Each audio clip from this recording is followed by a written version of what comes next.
La Bible révèle que la fin de toute chose est proche et que Dieu appelle tout homme à pouvoir se réjouir de la seconde venue de Jésus-Christ. L'objectif de cette présentation est de vous préparer à être du nombre de ceux qui gardent les commandements de Dieu et le témoignage, la foi de Jésus-Christ.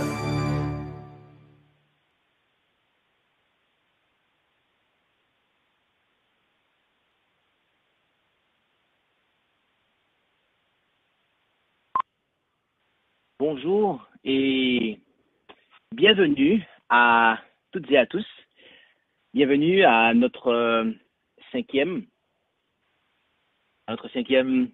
étude biblique du sanctuaire, notre cinquième présentation de notre série d'études sur le sanctuaire. Et nous sommes véritablement heureux et nous nous réjouissons dans le Seigneur de ce que nous ayons cette opportunité de pouvoir prendre ce moment et à nouveau pour poursuivre notre série d'études du sanctuaire. Et comme vous le savez sans doute déjà, nous allons, avant de commencer notre étude, nous allons prier. Et avant cela même, nous allons avoir notre chantème que nous allons entonner. Tout mon bonheur, Christ me le donne.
Amen.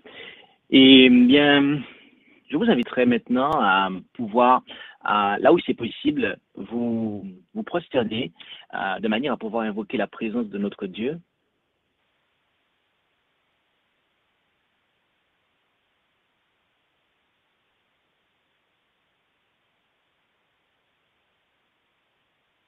Notre Dieu, notre Père céleste, nous sommes véritablement reconnaissants et dans la joie de ce que tu nous permets jusqu'à cet instant, d'avoir ce souffle de vie en nous. ce souffle de vie que tu maintiens en nous et pour que nous puissions, une fois de plus, prendre le temps de te rechercher, d'avoir une meilleure compréhension de tes voies. Et nous te demandons de bien vouloir nous accorder ton esprit afin que nous soyons en capacité de saisir les leçons importantes que tu nous communiques, que tu nous désires révéler à l'humanité au travers du sanctuaire et que cela soit pour nous des révélations toujours plus fraîches. Merci pour ton amour que tu nous as manifesté et ton pardon, et ainsi que l'œuvre de restauration totale, de purification que tu désires accomplir dans notre vie. C'est la prière que nous t'adressons dans le nom et par les mérites de Jésus. Amen.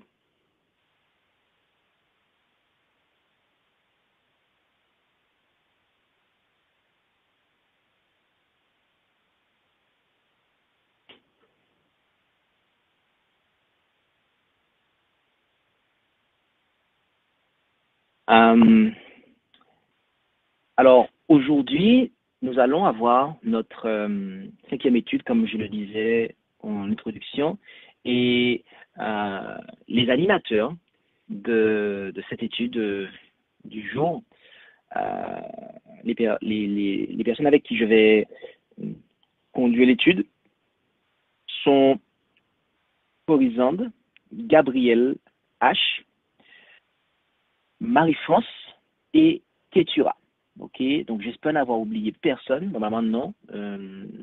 Et donc voici les animateurs ou animatrices, que c'est exclusivement en ce jour des femmes qui sont à l'animation.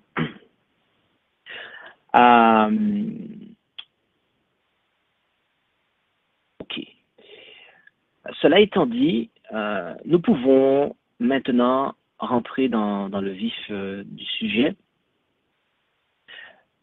L'étude du jour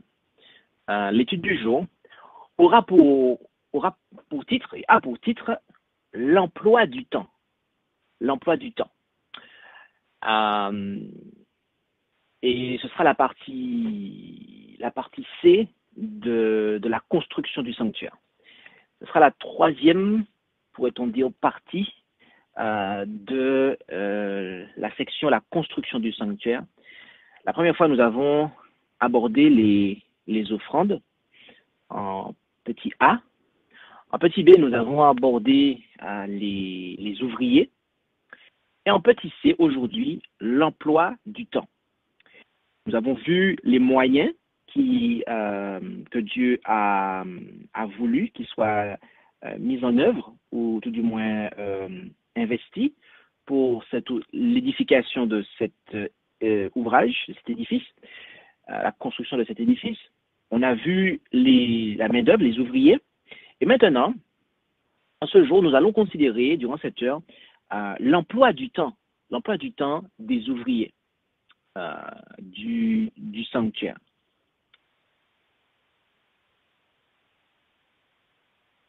Lorsque nous lisons la Bible, nous nous rendons compte que depuis Exode 25, verset 1, ok, jusqu'à Exode 31, verset 18, le serviteur de Dieu, qui fut Moïse, serviteur de Dieu, eh bien, il était sur la montagne. Et c'est cet intervalle que nous avons communiqué, à savoir Exode 25, verset 1, jusqu'à Exode 31, verset 18, eh bien, c'est durant ce laps de temps-là que Dieu lui a révélé les instructions concernant l'érection du sanctuaire, d'accord? À savoir le plan de Dieu pour être présent avec son peuple, d'accord? Et après cela, il y a eu l'épisode du veau d'or en Exode 32.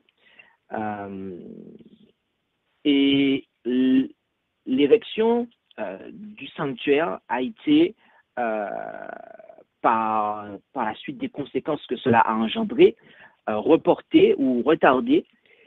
Et il a dû ensuite remonter sur la montagne pour recevoir à nouveau les tables de la loi. Et donc après, il y a eu la construction de l'arche, tout du moins du sanctuaire qui a commencé. Et la raison pour laquelle nous précisons cela, la raison pour laquelle nous donnons ces informations-là, c'est parce que lorsque l'Éternel termina de communiquer à son serviteur les plans du sanctuaire, eh bien, il lui fit un rappel. Et considérons ce rappel et avec Corisande. Corisande va nous lire Exode 31, verset 13 à jusqu'au verset 17. Exode 31, verset 13 jusqu'au verset 17. Exode 13, verset... Non, Exode 31. Exode 31, verset 13 à 17. C'est ça. Exode 31, verset 13 à 17, il nous dit « Parle, toi, aux enfants d'Israël, disant, certes, vous garderez mes sabbats, car c'est un signe entre moi et vous dans toutes vos générations, afin que vous sachiez que je suis le Seigneur qui vous sanctifie. Vous garderez donc le sabbat, car c'est un jour saint pour vous. Quiconque le profanera sera certainement mis à mort. Car quiconque fera quelque travail ce jour-là, cette âme sera retranchée du milieu de son peuple. Pendant 6 jours, on travaillera, mais au 7e jour est le sabbat du repos, saint au Seigneur. Quiconque fera quelque travail le jour du sabbat sera certainement mis à mort. C'est pourquoi les enfants d'Israël garderont le sabbat pour observer le sabbat dans toute leur génération pour une alliance perpétuelle. C'est un signe entre moi et les enfants d'Israël toujours. Car en 6 jours, le Seigneur a fait le ciel et la terre, et au 7e jour, il s'est reposé. Il s'est reposé et s'est délassé. Amen. Amen. Merci Corisande pour cette lecture, au travers de laquelle nous voyons une instruction qui est donnée à Moïse, alors qu'il est sur la montagne, alors que Dieu a terminé de lui donner toutes les instructions concernant tous les plans du sanctuaire, et qu'il lui a aussi, et il termine aussi en lui révélant qui sont les ouvriers, d'accord, tel qu'on peut le voir en Exode 31, verset 1 jusqu'au verset 11, et on voit voilà, et on voit que du verset 12 en fait jusqu'au verset 17, d'accord, eh bien Dieu révèle à son serviteur l'emploi du temps.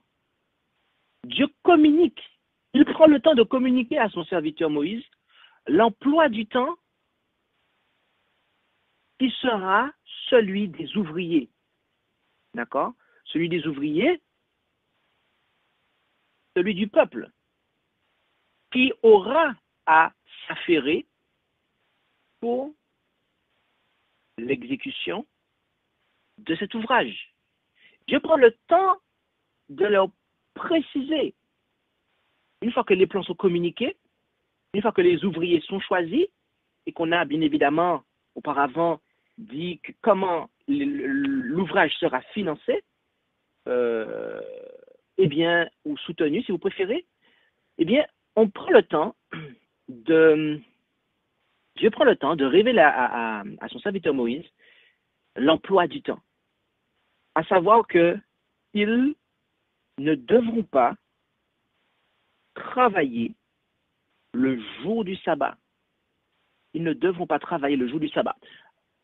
Avant d'aller plus loin dans l'explication, nous allons demander à Gabriel H. de bien vouloir nous lire Exode 35, versets 1 à 3. Exode 35, versets 1 à 3. Et Gabriel, nous t'écoutons.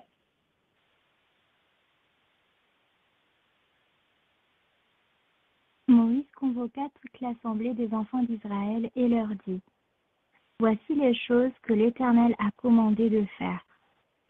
On travaillera pendant 6 jours, mais le 7e jour sera pour vous une chose sainte, le sabbat du repos consacré à l'Éternel.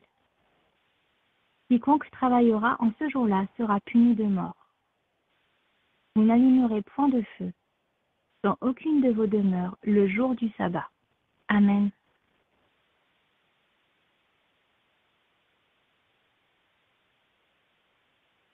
Amen. Merci bien, cher Gabriel, pour cette lecture, au travers de laquelle nous voyons que Moïse, serviteur de Dieu, a pris le soin de rapporter au peuple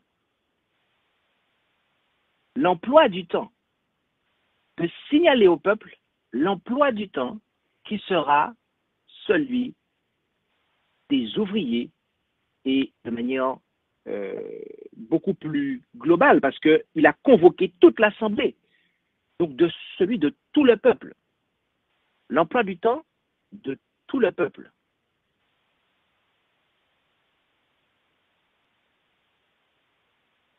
Les Israélites étaient sur le point de commencer la construction ainsi que l'installation du tabernacle dont les plans avaient été communiqués à Moïse, d'Exode 25 jusqu'au chapitre 31, mais qui avait été retardé en raison de l'apostasie du peuple, telle qu'on peut la lire en Exode 32, ainsi que de la nécessité de renouveler l'alliance en Exode 33 et 34.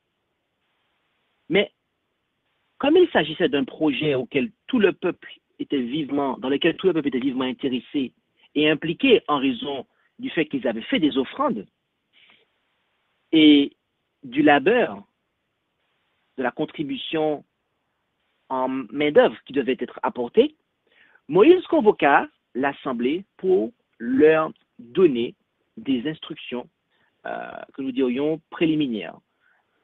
Et il leur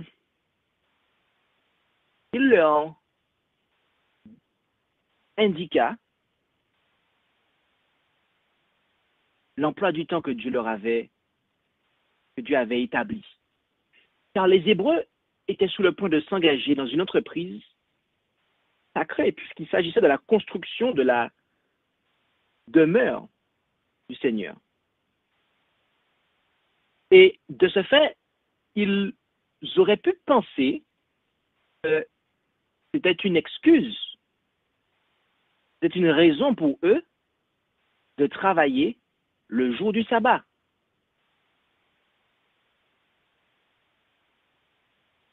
Jusque-là,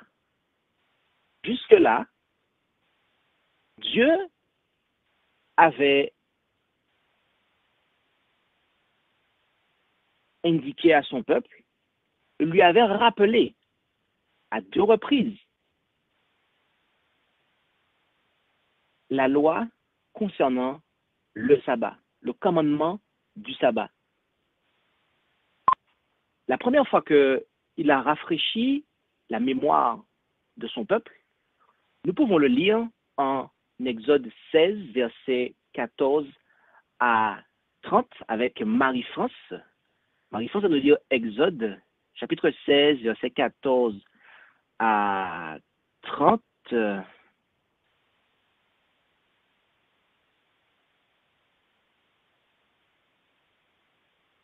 Bonjour à tous. Alors, Exode 16, versets 14 à 30. La couche de rosée s'évanouit, et voici, il y avait sur la surface du désert une chose menue, perdée, menue comme le givre sur la terre. Quand les enfants d'Israël la virent, ils se dirent l'un à l'autre, qu'est-ce cela? Car ils ne savaient ce que c'était.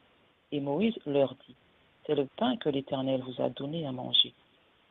Voici ce que l'Éternel a commandé. Recueillez en chacun en proportion de ce qu'il mange un homère par tête selon le nombre de vos personnes. Vous en prendrez chacun pour ceux qui sont dans sa tente. Les enfants d'Israël firent donc ainsi, et ils recueillirent l'un plus et l'autre moins. Et ils le mesurèrent par homère, et celui qui en recueillait beaucoup n'en eut pas trop, et celui qui en recueillait peu n'en manqua pas. Ils en recueillirent chacun en proportion de ce qu'ils mangeaient. Et Moïse leur dit que personne n'en laisse de reste jusqu'au matin. Mais ils n'obéirent point à Moïse, et quelques-uns en laissèrent jusqu'au matin, et il s'y engendra des vers et une mauvaise odeur, et Moïse se mit en colère contre eux. Ils en recueillirent donc tous les matins, chacun en proportion de ce qu'il mangeait, et lorsque le soleil était chaud, cela fondait. Et le 6e jour, ils recueillirent 2 pains au double, 2 homères pour chacun, et tous les principaux de l'assemblée vinrent le rapporter à Moïse. Il leur répondit, c'est ce que l'Éternel a dit. Demain est le repos, le sabbat consacré à l'Éternel. Faites cuire ce que vous avez à cuire, et faites bouillir ce que vous avez à bouillir, et serrez tout le surplus pour le garder jusqu'au matin. Ils le serrèrent donc jusqu'au matin, comme Moïse l'avait commandé, et il ne sentit point mauvais, et il n'y eut point de vers. Alors Moïse dit, mangez-le aujourd'hui, car c'est aujourd'hui le sabbat de l'Éternel. Aujourd'hui, vous n'en trouverez point dans les champs. Pendant 6 jours, vous le recueillerez, mais au 7e jour, qui est le sabbat, il n'y en aura point. Et le 7e jour, quelques-uns du peuple sortirent pour en recueillir, mais ils n'en trouvèrent point. Alors l'Éternel dit à Moïse, jusqu'à quand refuserez-vous de garder mes commandements et mes lois? Considérez que l'Éternel vous a donné le sabbat, c'est pourquoi il vous donne au 6e jour du pain pour 2 jours, que chacun demeure à sa place, et que personne ne sorte de son lieu le 7e jour. Le peuple se reposa donc le 7e jour. Amen.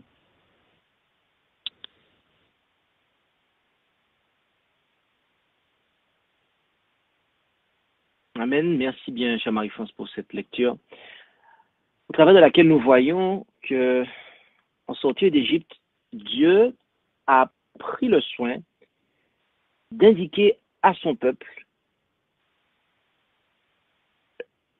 et d'instruire son peuple avec la manne quant à l'observation du 7e jour de la semaine. Et cela fut ensuite promulgué, ce commandement fut ensuite promulgué de manière plus officielle au sein du décalogue, qui lui-même fut promulgué de manière officielle au peuple, tel qu'on peut le lire en Exode 20. Et le commandement du sabbat se trouve du verset 8 jusqu'au verset 11. Et nous allons voir cela, nous allons lire Exode 20, verset 8 à 11, très précisément, avec Ketura. Ketura nous lire Exode 20, verset 8 à 11.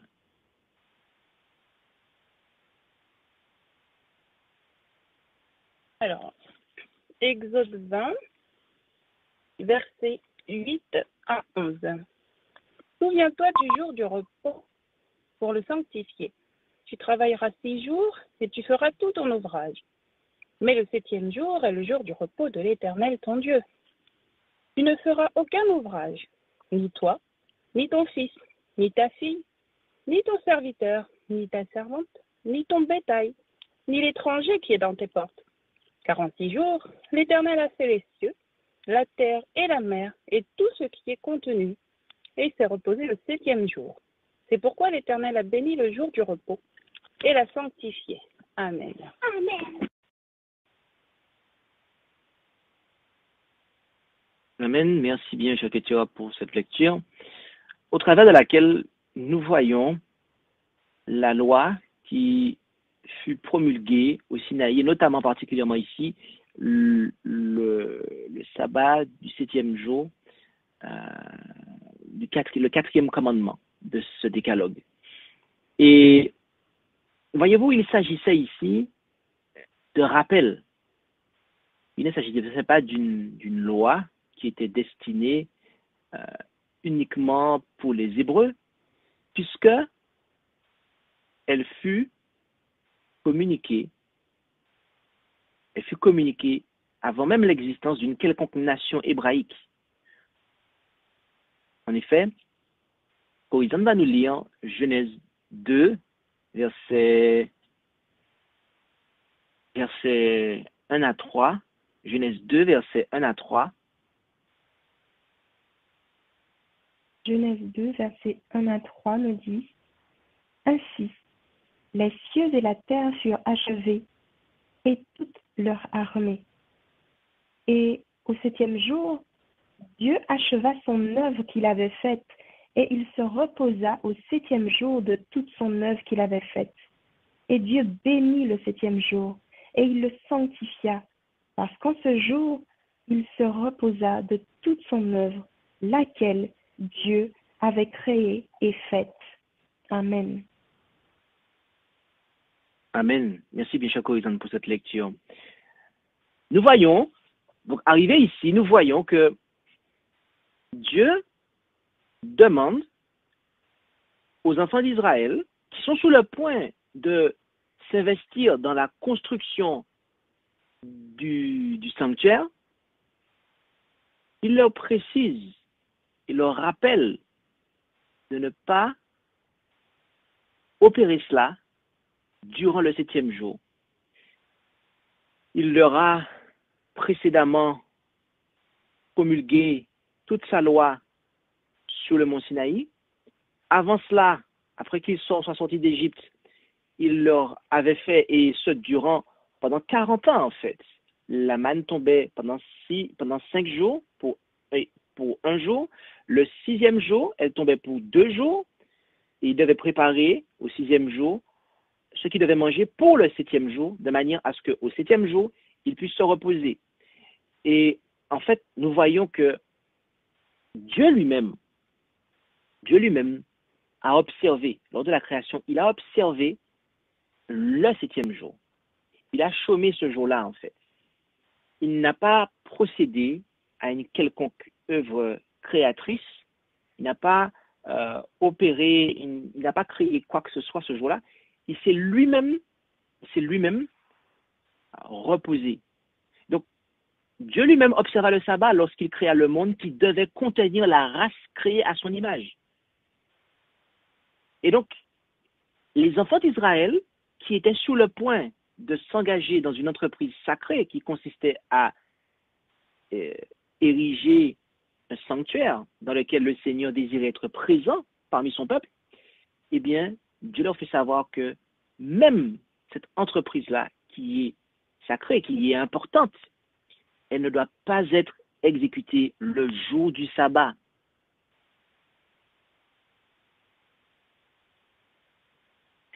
Les Hébreux ne devaient pas permettre que la nature sacrée de leur œuvre les trompe en négligeant la sainte observance de ce jour et en foulant inconsidérément au pied son temps sacré. Et donc, il y a là une leçon pour toutes celles et ceux qui sont au service de Dieu, toutes celles et ceux qui font l'œuvre de Dieu, le jour du sabbat. Pour ceux qui sont les ministres, mais aussi pour le peuple qui, d'une manière ou d'une autre, est aussi au service de Dieu durant le sabbat. La construction du tabernacle, avec les différentes compétences et les différents matériaux nécessaires, était une affaire séculière. Et donc, pas une occupation adaptée au saint jour de Dieu.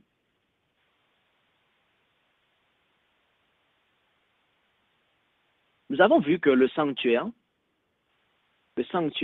a pour application le lieu de culte, mais aussi l'église, le foyer, l'individu. Et il est donc intéressant pour nous de tirer des leçons de ces instructions-là. S'il advient que nous avons à construire un édifice destiné à être un lieu de culte en l'honneur du Dieu créateur, eh bien, Dieu nous demande de ne pas faire cet ouvrage-là durant le sabbat, comme ce fut le cas pour les enfants d'Israël. Mais il y a plus que cela. Parfois, dans certaines églises, nous voyons eh bien, qu'il y a la librairie qui est ouverte le jour du sabbat, où on va venir acheter des livres, des livres qui parlent de la parole de Dieu, même des Bibles. Dieu ne veut pas, en fait, que on puisse faire du commerce. Quand bien même ça parle de Dieu, en fait. On ne peut pas faire de commerce, en fait, ce jour-là.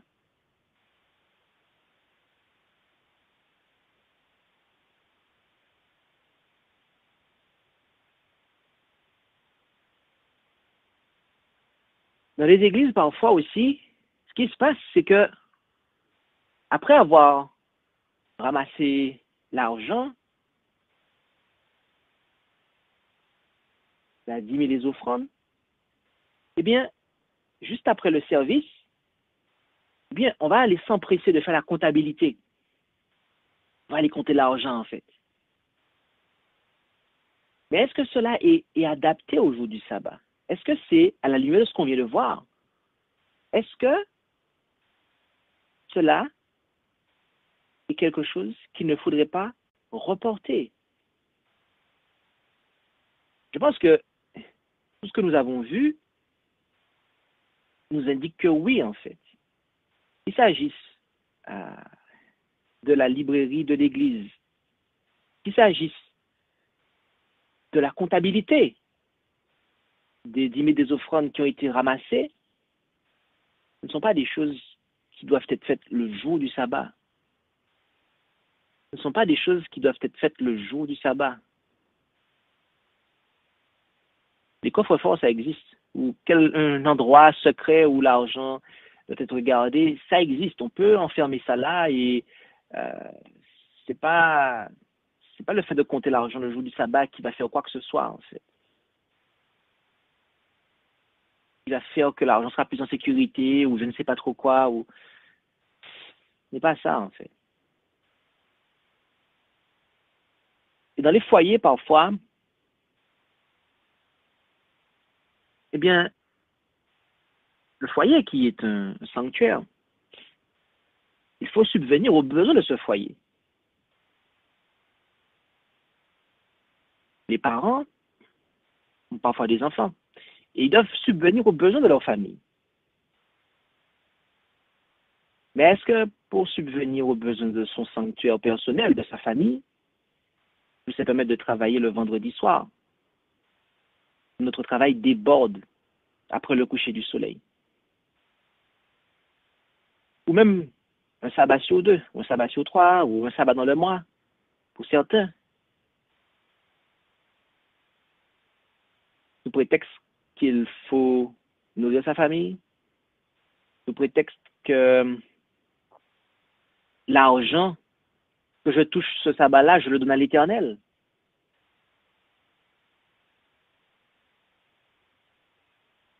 Dieu n'est pas intéressé par cela. Dieu demande à ce que nous puissions nous reposer le 7e jour. Il n'a pas demandé à son peuple de travailler le jour du sabbat pour ériger le sanctuaire. Et donc, c'est la même chose pour les applications du sanctuaire aujourd'hui, en fait. Tout ce qui est séculier, tout ce qui est profane, autrement dit, d'accord? Parce que bien qu'une entreprise, bien que la construction du sanctuaire était une entreprise importante, il n'en s'agissait pas moins d'une affaire séculière, car il fallait assembler du matériel, etc., etc. Pour la maison de Dieu, vous vous rendez compte? Là où Dieu allait habiter, même ça ne devait pas être fait le jour du sabbat. Alors, à combien plus forte raison, en fait, devrions-nous nous abstenir de tout ce qui est comptabilité, librairie, de travailler après le coucher du soleil le vendredi, ou même durant le jour du sabbat même, en journée, et etc. d'exemples que je n'ai pas cités. Dieu nous a donné l'emploi du temps.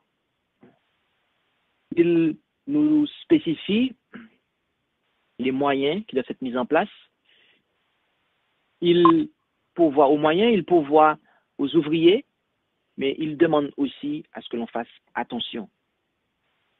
Car même dans son œuvre, il y a des choses qu'il ne faut pas faire le jour du sabbat, qui, le jour du sabbat arrivé, doivent être mises de côté.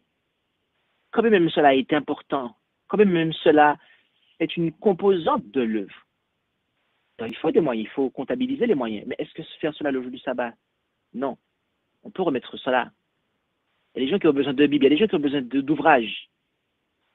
Mais est-ce que c'est le jour du sabbat qu'il faut faire cela? Non. Les gens vont donner toutes sortes d'excuses. Oui, mais j'habite loin, oui, mais ceci, oui, mais cela. Pourquoi c'est le jour du sabbat qu'on veut faire ça, en fait? Dieu nous a donné 6 jours pour faire tout notre ouvrage, pour faire tout ce qu'on a à faire, en fait. Pourquoi veut-on venir grappiller, en fait, sur le jour que Dieu s'est réservé? Dieu ne veut pas, c'est pas notre argent que Dieu cherche au fond des choses. Et on l'a vu la fois précédente. C'est nous qu'il cherche, en fait. Paul l'a dit, ce n'est pas vos biens, c'est vous que je cherche.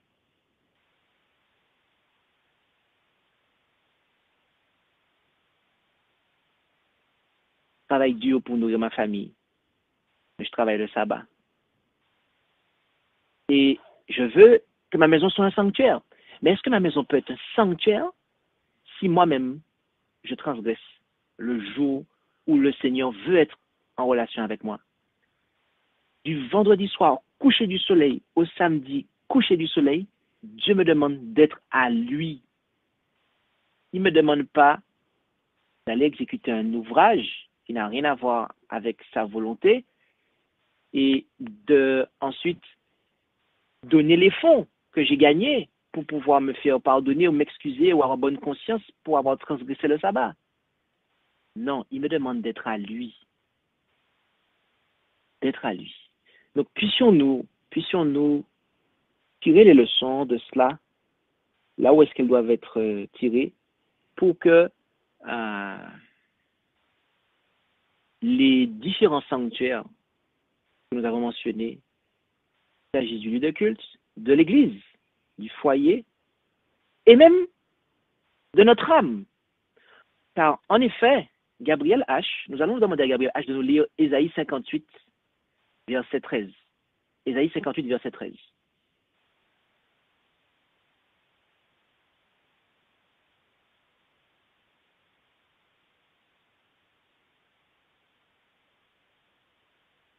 Et le verset 14. Ésaïe 58, 13 et 14. Si tu retiens ton pied au jour du sabbat, pour ne pas faire ta volonté dans mon saint jour, si tu appelles le sabbat tes délices et honorable ce qui est sacré à l'Éternel, si tu l'honores plutôt que de suivre tes voies, de faire ta volonté et de dire des paroles vaines, alors tu trouveras des délices en l'Éternel. Je te ferai passer par-dessus les hauteurs du pays, et je te nourrirai de l'héritage de Jacob, ton père, car la bouche de l'Éternel a parlé. Amen.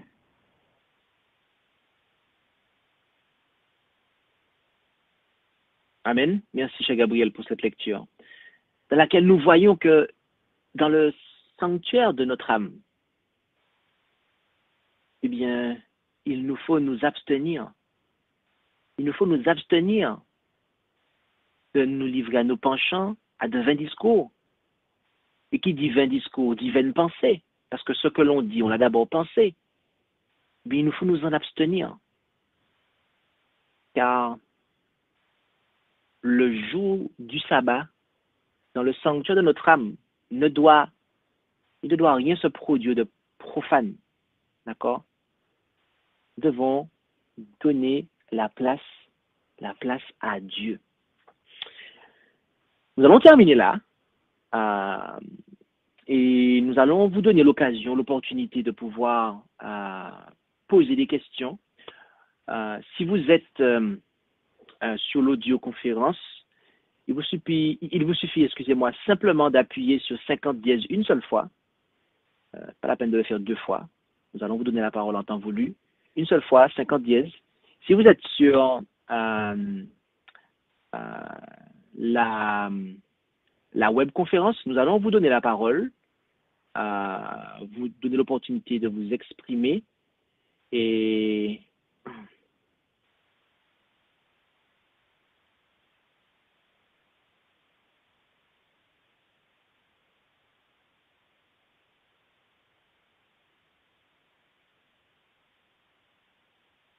ok, donc pour ceux qui sont sur la webconférence, nous avons donné la parole, donc il vous suffit juste d'ouvrir le micro.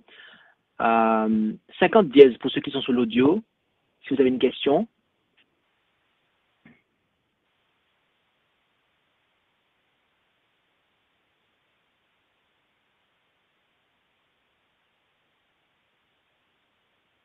Ok. Alors, nous allons donner la parole à Bruno.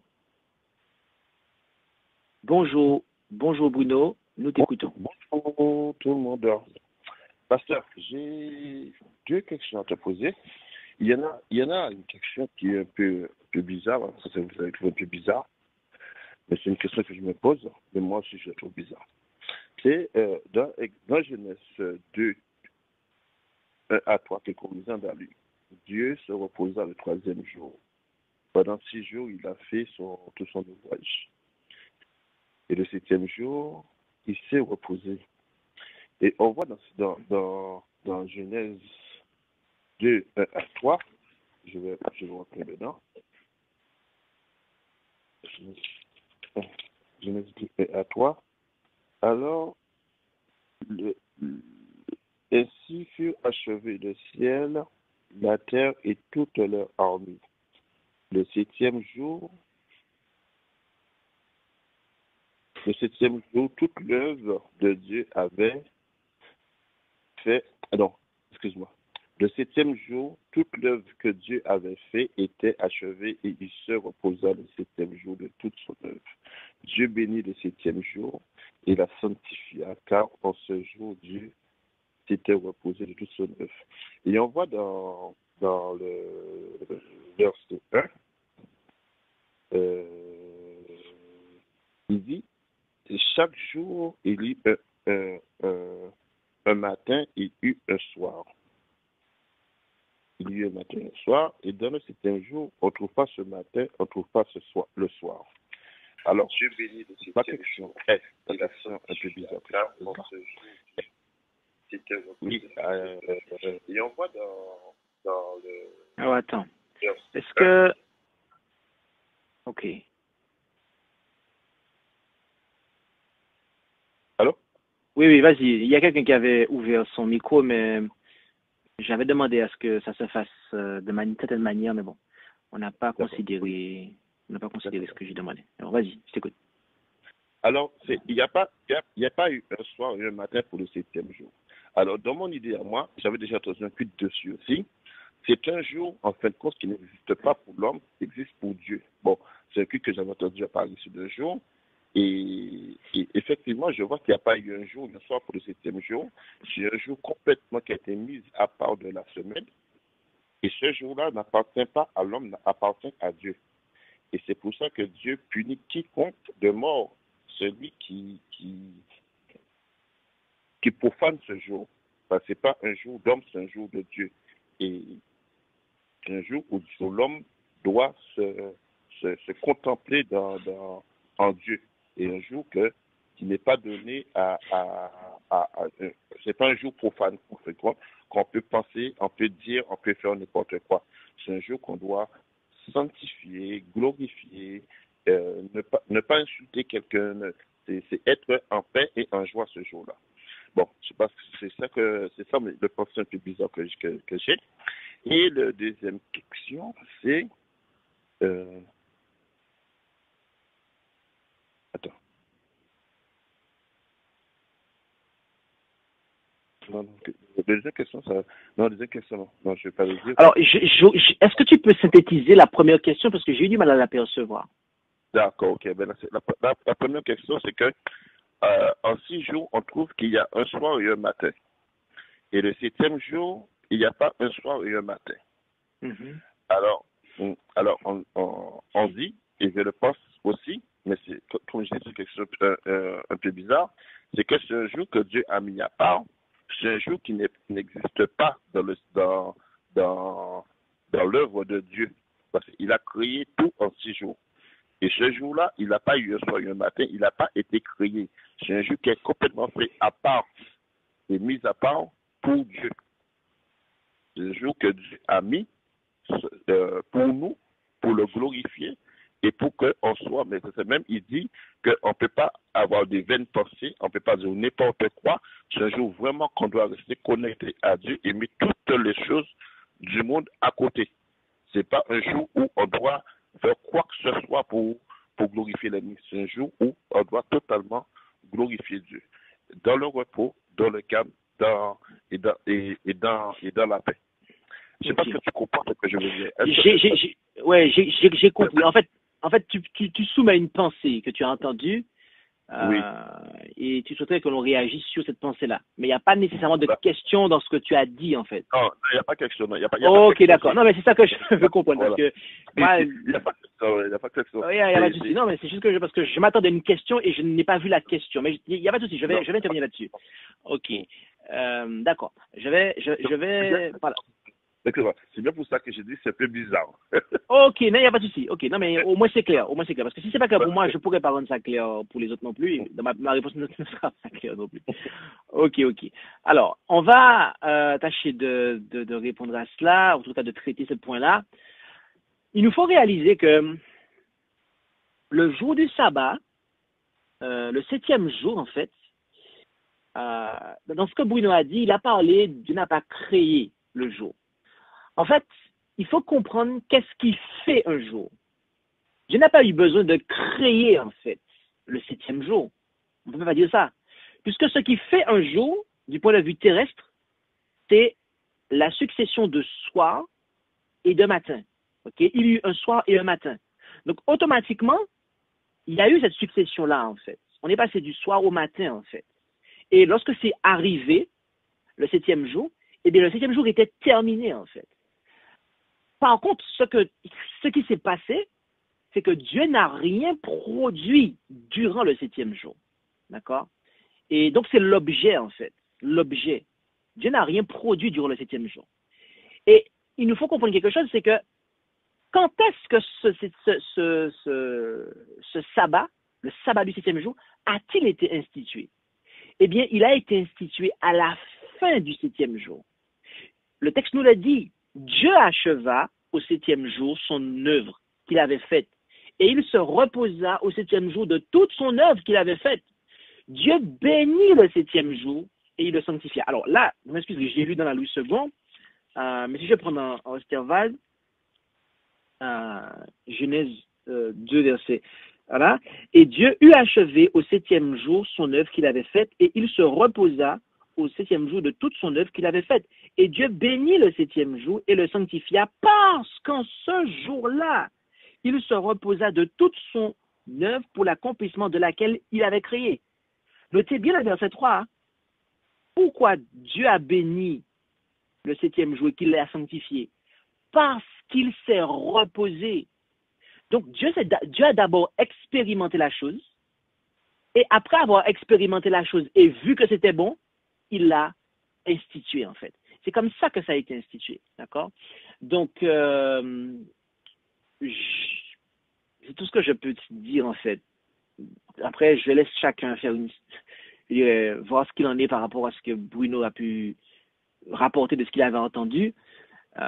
Mais voilà ce qu'il en est en fait, d'accord? Si vous avez des questions maintenant par rapport au thème qu'on a vu, à savoir l'emploi du temps, le fait de travailler en rapport avec le sanctuaire, les différentes applications, n'hésitez pas.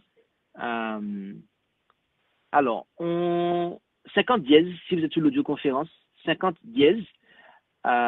Si vous voulez parler sur la webconférence, n'hésitez pas, il y a un chat. N'hésitez pas à parler sur le chat.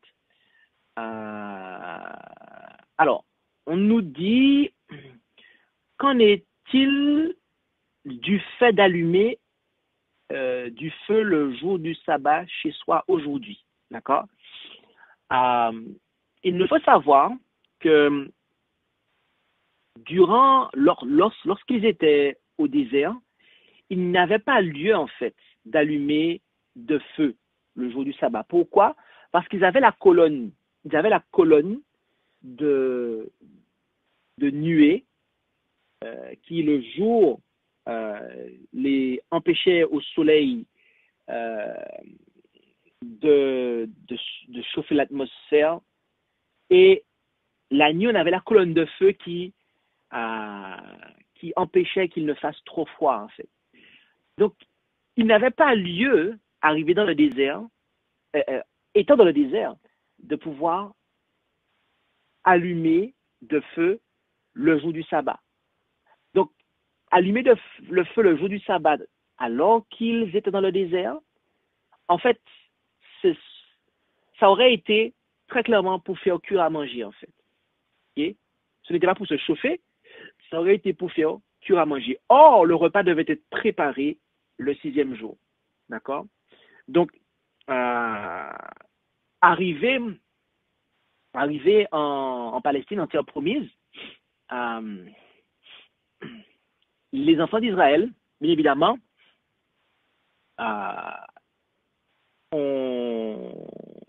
ils ont allumé des feux, d'accord? Parce que ce n'était pas la même circonstance, ok? Donc, il y a là une situation où il nous faut considérer les circonstances, en fait. Dans quelles circonstances ils étaient, ok?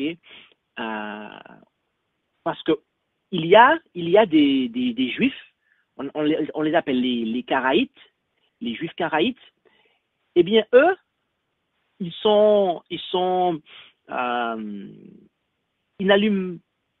suivent strictement ce commandement-là, même lorsqu'il fait froid. Et donc, ils vont jamais allumer de feu, en fait, pour se chauffer ou pour faire chauffer leur repas, ce qui est une mauvaise chose d'ailleurs, parce que normalement, notre repas doit être pris à une température qui soit bonne pour notre corps. Sinon, notre corps va dépenser beaucoup d'énergie pour pouvoir réchauffer la nourriture. D'accord? Donc, à température ambiante, il n'y a pas de problème. Mais si tu veux manger du riz glacé, parce que tu vis, je ne sais pas dans quel pays, et parce que tu ne fais pas chauffer ton repas, il va y avoir un problème à ce moment-là. D'accord? Donc, ces juifs-là, les juifs Karaïtes, ils sont à cheval sur cette ordonnance-là, et ils ne discernent pas la circonstance, en fait. Ils ne discernent pas que cela fut donné lorsqu'ils étaient dans le désert. d'accord? Lorsque les enfants d'Israël étaient dans le désert. Et donc, que ce soit pour chauffer le repas, que ce soit pour chauffer leur maison. Mais les autres Juifs, en fait, voient qu'il s'agit ici d'une particularité propre lorsqu'ils étaient dans le désert, d'accord? Et donc, les Juifs orthodoxes sont, en tout cas, beaucoup d'entre eux sont dans cette tendance-là, comme les Karaïtes, à être strict et à observer strictement sans discernement, en fait, le jour du sabbat, d'accord, par rapport au feu, ok? Il y a Marie qui a posé une question sur la webconférence. Bonjour à tous. Que dire du travail des soignants le sabbat, sachant que les ambiances de travail ne favorisent aucunement le recueillement? C'est le jour où il y a plus à faire puisque les équipes sont réduites en nombre. Ok.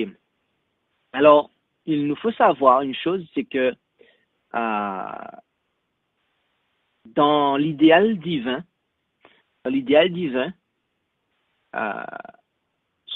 s'occuper des malades le jour du sabbat, c'est quelque chose qui n'est pas interdit. Cela est compatible avec l'observation du sabbat. D'accord? Maintenant, il y a les circonstances. Il nous faut vraiment soulager, en fait. C'est vraiment pour soulager la souffrance, ok, qu'il nous faut œuvrer et s'assurer que tout ce qui peut être fait le 6e jour, soit fait le 6e jour. De sorte qu'il n'y ait qu'on s'occupe strictement que du malade, en fait. Et pas d'autre chose que ça. D'accord? Donc, ça, c'est ce que Dieu demande.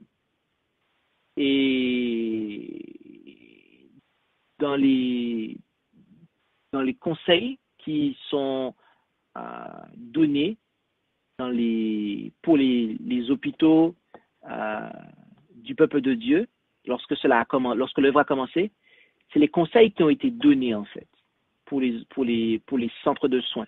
D'accord? Et c'est ce que Dieu, encore aujourd'hui, demande, en fait. Donc, je crois qu'il nous faut viser et tendre à observer cet idéal qui est que le jour du sabbat, nous nous occupions uniquement que de soulager et la souffrance humaine, de s'occuper des malades et pas d'autre chose lorsqu'on est dans ce milieu-là, en fait. Maintenant, on pourrait rentrer dans une autre considération qui est la santé. Est-ce qu'on soigne comme Dieu veut qu'on soigne? Il y a ça aussi, parce qu'il y a la santé selon Dieu et la santé selon le monde. D'accord? D'ailleurs, si on rentre dans ce domaine-là, peut-être que ça viendrait résoudre le problème. D'accord?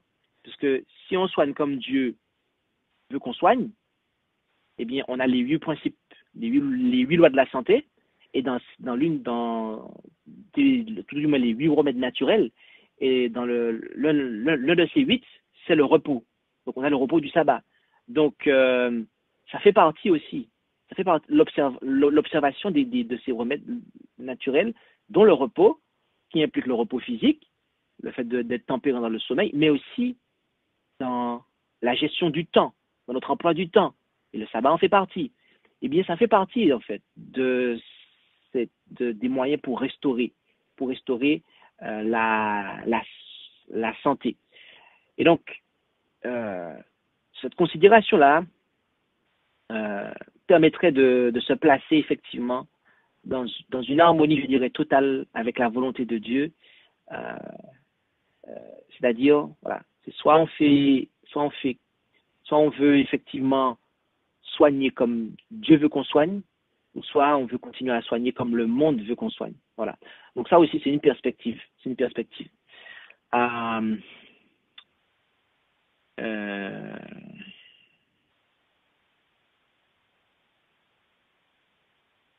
D'accord. Voilà ce que je pouvais signaler. Alors, on va donner la parole à Teddy. Bonjour Teddy. Bonjour pasteur, bonjour à tous et à toutes. Eh bien, indirectement, tu as répondu à ma question. C'était la même question de la sœur. Mais en fait, peut-être concernant pour le domaine de la santé, travailler le sabbat. Mais peut-être pour entrer un peu plus dans le détail, pour être, pour être un peu plus clair pour moi, qu'est-ce qu'on pouvait dire par rapport à un médecin qui est médecin, et lorsque il est obligé, il est de garde, on lui met de garde le sabbat. Est-ce que, parce que certains disent que oui, ben voilà, puisqu'il est médecin, il est obligé, on lui met de garde, disons, par obligation, en fait, en tant que médecin, d'avoir une garde, je sais pas, peut-être une fois par mois. Et ben le jour du sabbat, et ben tout ce qu'il a pu recevoir comme argent, en fait, et ben il ne garde pas pour lui et il met ça pour le Seigneur. Mais tu as bien dit tout à l'heure que Dieu n'a pas besoin de ça. Alors, est-ce que il peut dire alors pour quelque part, peut-être pour avoir bonne conscience, est-ce qu'on peut dire pour être en ordre avec Dieu, si on est obligé, si on est de garde, à dire que ben voilà, ce jour-là, en fait, eh ben on travaille gratuitement. Qu'est-ce qu'on peut dire par rapport à ça? Merci. Ok, merci Teddy pour ton intervention.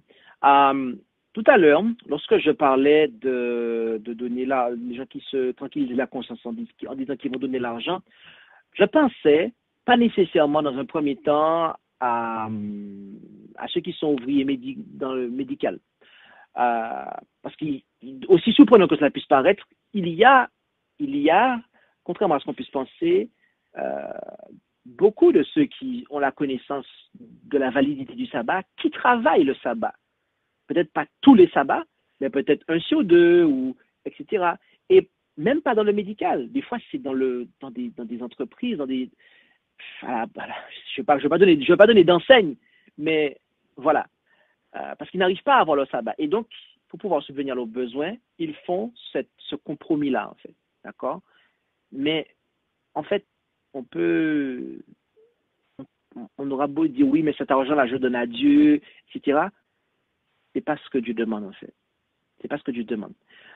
Lorsqu'on est dans un établissement de santé qui fonctionne comme Dieu, eh bien, veut qu'il fonctionne, comme ce fut le cas au début de notre mouvement, eh bien, il y a eu des conseils qui ont été donnés justement pour que les ouvriers de santé fassent le minimum de travail que possible, dont les docteurs, et que l'argent justement qui aurait pu être donné ne soit pas touché et soit mis dans le trésor du Seigneur. Et que ça, c'est différent en fait de lorsqu'on va faire une autre activité en fait, d'accord? Mais là, je parle très précisément dans le médical tel que Dieu l'approuve, ok? Très précisément, d'accord? Nous avons déjà eu l'occasion de donner cette présentation-là, de présenter ce passage-là dans une prédication intitulée La réforme du sabbat de l'Éternel, d'accord? Que vous pouvez retrouver sur Internet, où justement on voit ce conseil-là qui est donné. Mais l'idée encore une fois,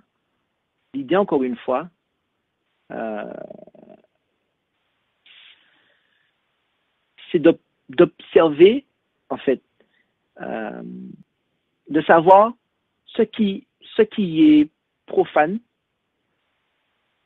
de ce qui ne l'est pas en fait. Et tout ce qui peut être fait avant que le sabbat ne commence doit être fait avant que le sabbat ne commence. D'accord? Donc, il faut se conformer et viser à se conformer aux enseignements que Dieu donne, en fait. D'accord?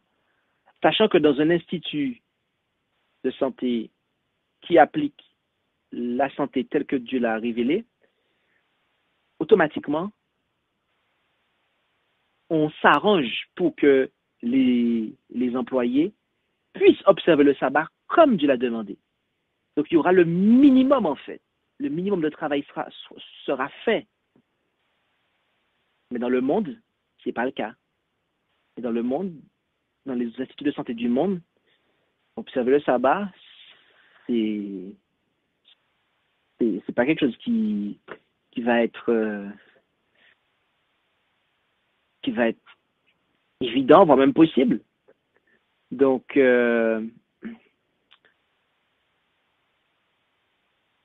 voilà.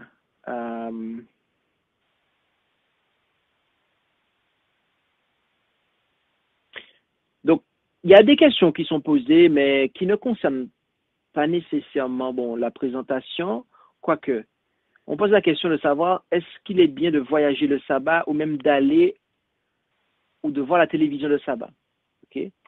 Dieu a demandé à ce que les enfants d'Israël, le jour du sabbat, ils se reposent. Et donc, s'ils devaient préparer, ceux qui devaient préparer le 6e jour, c'est pas pour prendre le bâton du voyage ce jour-là, pour voyager le 7e jour. Donc, on doit justement faire en sorte de ne pas planifier de voyager ce jour-là. Encore une fois, nous vous renvoyons à la présentation, la réforme du sabbat de l'Éternel que nous avons faite. Pour ce qui est de la télévision, déjà, il y a le téléviseur et la télévision. Le téléviseur, c'est l'outil par lequel on regarde la télévision. La télévision, c'est plus que le téléviseur, c'est les chaînes, l'accès à plusieurs chaînes et du contenu, etc. Le principe de la télévision, sincèrement, j'ai du mal à voir comment des enfants de Dieu peuvent avoir ça chez eux. Sachant que ça ne va rien leur apporter, en fait. Ça ne va rien leur apporter, surtout si on va parler de toutes sortes de divertissements. En fait, ça va plutôt être destiné à divertir, en fait. Donc, mais je fais la parenthèse ici. Pour ce qui est des considérations autres, d'accord, que spirituelles, le jour du sabbat, il faut s'en abstenir, d'accord, sachant que sa maison, c'est un sanctuaire, dans son foyer, c'est un sanctuaire. Donc, on ne peut pas se permettre de venir apporter des pensées ou de diriger des pensées de la famille sur des choses qui nous détournent de Dieu, d'accord. C'est un temps que Dieu s'est réservé. C'est un temps que Dieu s'est réservé, d'accord. Donc, même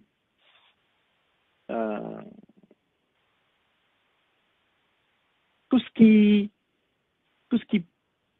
pourrait concerner l'œuvre, d'accord, mais qui touche au profane, ça, ce sont des choses qui doivent être mises de côté. Par exemple, ce n'est pas ce jour-là que une église va faire un comité pour parler, ou une réunion du ministère, ou je ne sais pas trop quoi, pour parler finances, argent, le prochain voyage, ceci. Ça concerne l'œuvre, mais on ne va pas en parler parce que là, ça va venir être profane en fait, d'accord? Donc voilà ce qu'il en est. Et donc pour beaucoup posent la question effectivement par rapport au travail le jour du sabbat dans le médical.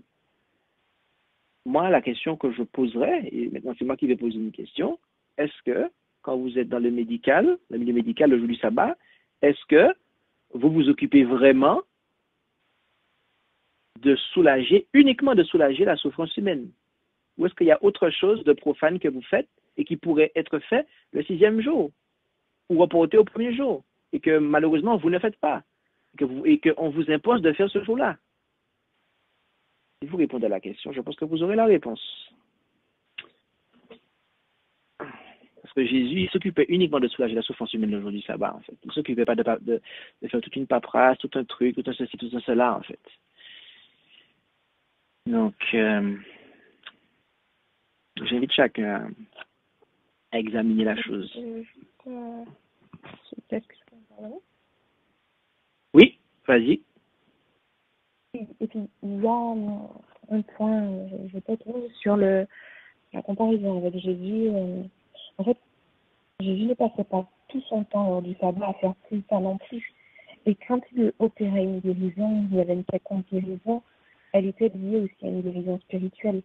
Et souvent, on fait l'amalgame avec le fait d'appliquer des soins, ou le fait de purement appliquer des soins, alors que derrière les guérisons et les soins qui étaient apportés, il y avait une véritable délivrance, en fait.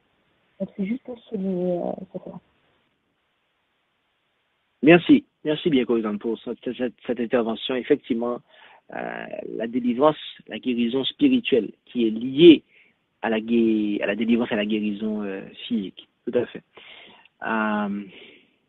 Donc voilà. Je ne sais pas s'il y a d'autres questions en rapport avec ce que nous avons vu. Alors, Marie dit, ayant travaillé dans les deux contextes, nos institutions et celles du monde, je peux dire que c'est justement le sabbat que les journées sont le plus chargées et les équipes plus énervées. Certaines structures demandent le même travail qu'en semaine le samedi, ce qu'elles n'exigent pas pour le dimanche. Ah ben, il y a un problème. Il y a un problème.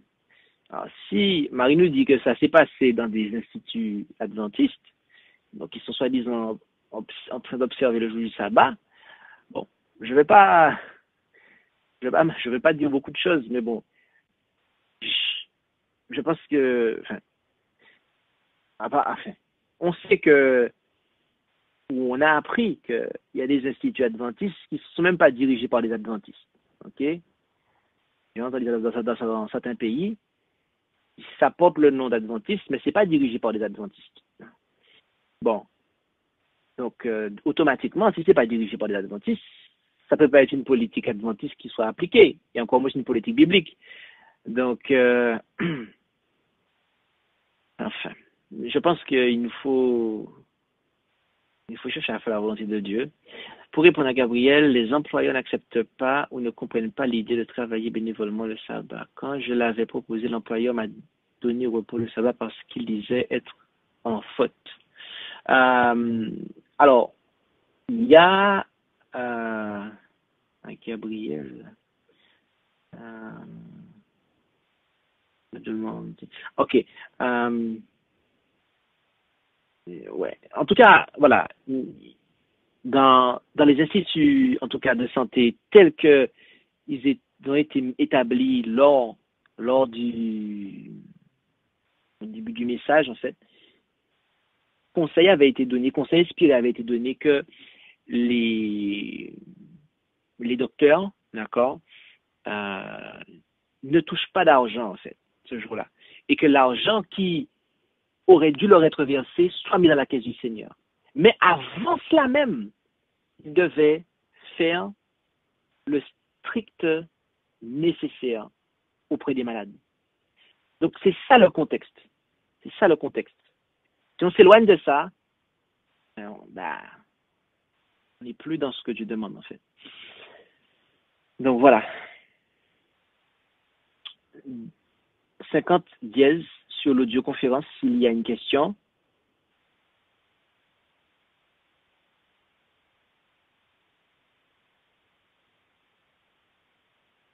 Non, ce sont les structures du monde qui exigent le même travail le sabbat. D'accord, le samedi, d'accord.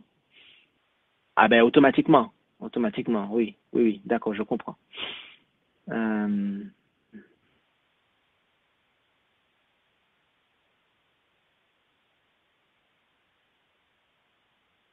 50 dièse. Il y a d'autres questions.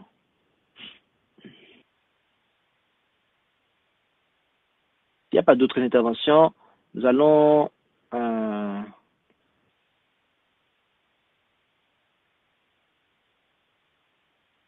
alors que nous partage un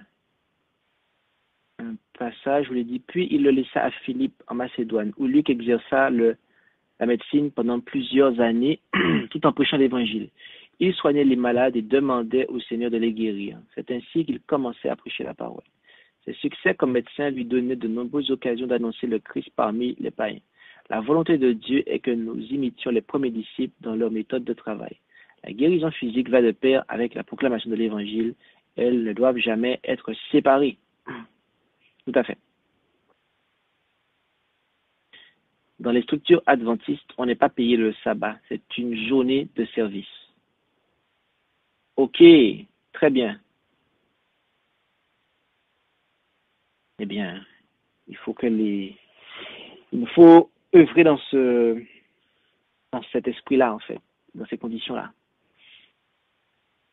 Alors, s'il n'y a pas d'autres questions par rapport à l'étude que nous avons faite, laquelle portait sur l'emploi du temps, et nous avons vu que je demande à ce qu'on puisse s'abstenir. Nous allons nous diriger vers la conclusion. Nous pourrions, voyez-vous, continuer à parler de la construction du sanctuaire. Mais nous allons en fait voir des aspects de la construction du sanctuaire alors que nous allons rentrer dans le sanctuaire. Car la semaine prochaine, nous allons enfin rentrer dans le sanctuaire et commencer à examiner la disposition. Nous allons examiner la disposition du sanctuaire et au fur et à mesure que nous allons nous y promener, nous allons aborder à certains moments des aspects de la construction, d'accord?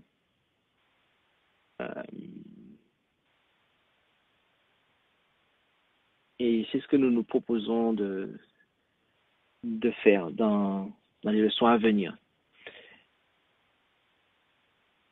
Alors, nous allons conclure cette étude et nous allons avoir notre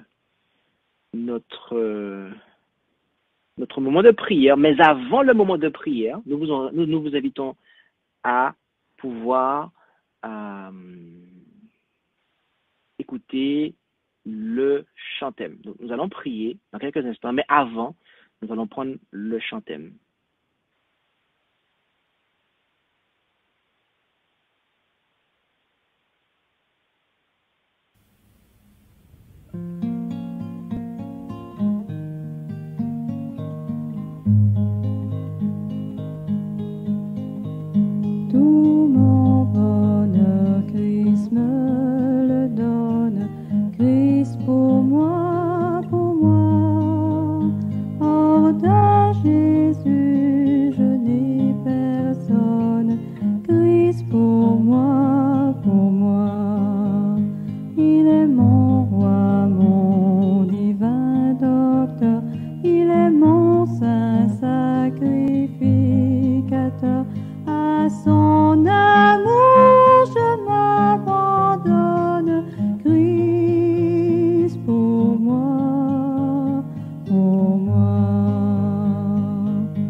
Je ne crains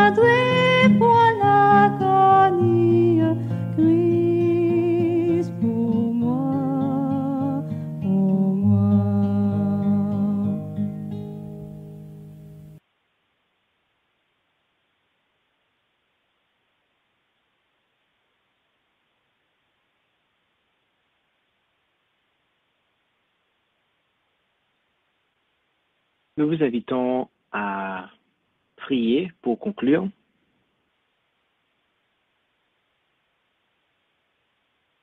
Notre Dieu, notre Père Céleste, nous te remercions pour cette étude que nous avons pu avoir. Malgré les difficultés techniques, nous avons pu parvenir à l'issue sans trop de difficultés et d'encombre qui auraient été de nature à distraire toute l'étude. Et nous te remercions pour cette considération où tu nous fais comprendre que malgré l'importance de la tâche consistant à faire avancer ton œuvre, à révéler le plan du salut, tu ne souhaites pas que ton peuple soit engagé durant le jour du sabbat dans des aspects profanes, même et qui sont liés à ton œuvre. Alors donne-nous le discernement de manière à ce que nous puissions réaliser ce qui est profane de ce qui ne l'est pas, pour que nous puissions agir d'une façon qui te plaise, et que ainsi ton nom soit glorifié, que la volonté soit faite sur la terre, dans notre vie, comme elle est faite au ciel, par les habitants qui s'y trouvent. Bénis ton peuple, nous t'en prions, au nom de Jésus. Amen. Eh bien, chers amis, nous vous remercions pour votre participation et nous rendons toute la gloire à Dieu pour ce moment. Nous vous donnons rendez-vous la semaine prochaine pour notre 6e étude et ce soir à 19h pour notre lecture de l'Esprit de prophétie. En attendant, que Dieu vous bénisse et qu'il vous garde. Bonne semaine à vous.